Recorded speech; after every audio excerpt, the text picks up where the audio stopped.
Praise the Lord everyone. सबको जय मसीह की। मैं बिलीव करती हूँ आप ब्लेस्ड होंगे, आपके घराने, आपके लोग, आपके मोहल्ले ब्लेस्ड होंगे। मैं बिलीव करती हूँ इस बात पर। आओ मैं आप सभी के लिए उस सामर्थ्य से भरे और उस पवित्र वचन को पढ़ती हूँ, जो वचन हमें परमेश्वर के दास अपोस्टल अंकुर यूसुफ निरूला जी द्वारा और परमेश्वर की दासी पास्टर सोनिया यूसुफ निरूला जी द्वारा दिया जाता है। आओ मैं आप सभी के लिए उस सामर्थ्य से भरे और उस पवित्र वचन को पढ़ती हूँ। एक व्यभिचारी कभी खड़ा नहीं रह सकता। जैसे कि पवित्र बाइबल न्यायों 21 के 3 आयत में लिखा है, हे इज़राइल के परमेश्वर यहोवा, इज़राइल में क्यों ऐसा होने पाया कि आज इज़राइल के एक गोत्र की घटी हुई है। हालेलुया। मेरे प्रियो, बाइबल में लिखा है कि इज़राइल के 12 गोत्रों में से बिन्यामीन गोत्र का नाश कर दिया गया। इसका कारण यह था कि बिन्यामीन गोत्र के लोगों ने व्यभिचार किया था।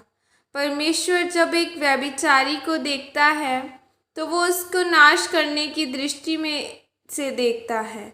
जिस समय भी देश के अगुओं ने पाप पर लगाम नहीं लगाई है, उस समय परमेश्वर ने उनको हटा दिया, क्योंकि परमेश्वर पवित्रताई का परमेश्वर है। और बाइबल में लिखा है कि अप्रैम के पहाड़ी देश में एक लेवी व्यक्ति रहता था, जिसने अपनी पत्नी होने के लिए बैतलहम की एक रखैल रख ली थी। और जब वो अपने देश जा रहे थे तो रात होने के कारण वो बिन्यामीन के गिबा में एक चौक पर जाकर बैठ गए।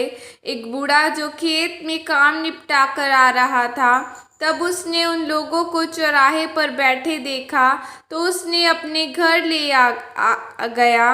वहाँ उस नगर में बिन्यामीनी लोग रहते थे। लिखा है कि जब वह खा पी रहे थे तो नगर के निकम्मे लुच्चों ने उसको घेर लिया और वो पुरुष उस आदमी से गलत काम करना चाहते थे। तब वो वृद्ध बोला, ऐसा मत करो। बाइबल कहती है कि जो औरत उनके पास थी उसको उन्होंने बाहर धकेला। उन लोगों ने उसके साथ व्यभिचार किया, इसीलिए वो औरत सुबह तक मर गई। जब आप बाइबल में आगे पढ़ें तो उस आदमी ने, जिसकी वो पत्नी थी, उसके 12 टुकड़े किए और उन 12 टुकड़ों को इज़राइल में भेज दिया। इज़राइलियों ने ऐसे लाश के 12 टुकड़ों को देखा तो उनको घिन आई, यह किसने किया। और जब उसको बुलाया गया तो बताया गया कि तुम्हारे गोत्र बिन्यामीन ने किया है। तब इज़राइलियों ने यह फैसला किया कि हम इसका न्याय करेंगे। और उन्होंने बिन्यामीन गोत्र को यह संदेश भेजा कि जितने लुच्चे लोग जिन्होंने यह कुकर्म किया है, हमारे हाथ में सौंप दिए जाएं, ताकि हम उनको मृत्यु दंड दे सकें। और जब उन्होंने ऐसा न किया तो बाइबल यह कहती है कि उन्होंने यह फैसला किया कि जो वो जाकर बिन्यामीन के खिलाफ लड़ेंगे। सिर्फ 400 बिन्यामीनियों के अलावा सब कुछ नाश किया गया। तब इज़राइली खुद भी रोए और इज़राइल में से एक गोत्र को घटी हुई है, एक गोत्र नाश हो गया और उनका कारण व्यभिचार था। एक व्यभिचारी अपने जीवन में कभी मजबूत नहीं बन सकता। वो बड़ा व्यापार तो कर सकता है लेकिन उसे बड़ा नहीं कर सकता। बड़ी सेवकाई तो कर सकता है पर उसे स्थिर नहीं कर सकता। बड़े काम को तो कर सकता है लेकिन उन्हें लगातार नहीं कर सकता। वो गिर जाएगा और फिर गायब हो जाएगा।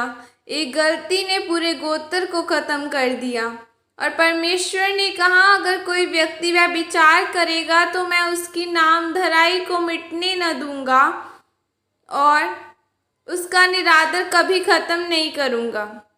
और परमेश्वर ने कहा कि अगर तुम लोग मेरी सोच के अनुसार चलोगे तो मैं तुम्हारे दुश्मनों को, चाहे वो बीमारी हो या शैतान हो, इंसान हो या कोई भी क्यों ना हो, तुम पर कभी हावी नहीं हो पाएगी। इसीलिए मेरे प्रियो, पवित्रताई वाला जीवन व्यतीत करें, बाइबल के वचनों के अनुसार चलें, ताकि आप परमेश्वर के आशीषों को ले सकें। आमीन। यह अंगीकार आपकी तरफ से किया जाए। सर्वशक्तिमान परमेश्वर, इस वचन के लिए पिता मैं आपका धन्यवाद करती हूँ। मैं अंगीकार करती हूँ कि जितने लोग मेरे साथ जुड़े हैं परमेश्वर, सब लोग ब्लेसिंग को ले खुदावंद और ये पवित्रताई वाला जीवन व्यतीत करें। और परमेश्वर आपका अनुग्रह इन लोगों पर रहे। प्रभु यीशु मसीह के सामर्थ्य नाम में मांगती हूँ। आमीन। सबको जय मसीह की। God bless you. और प्रभु परमेश्वर आप सबको आशीषित करे। Praise the Lord.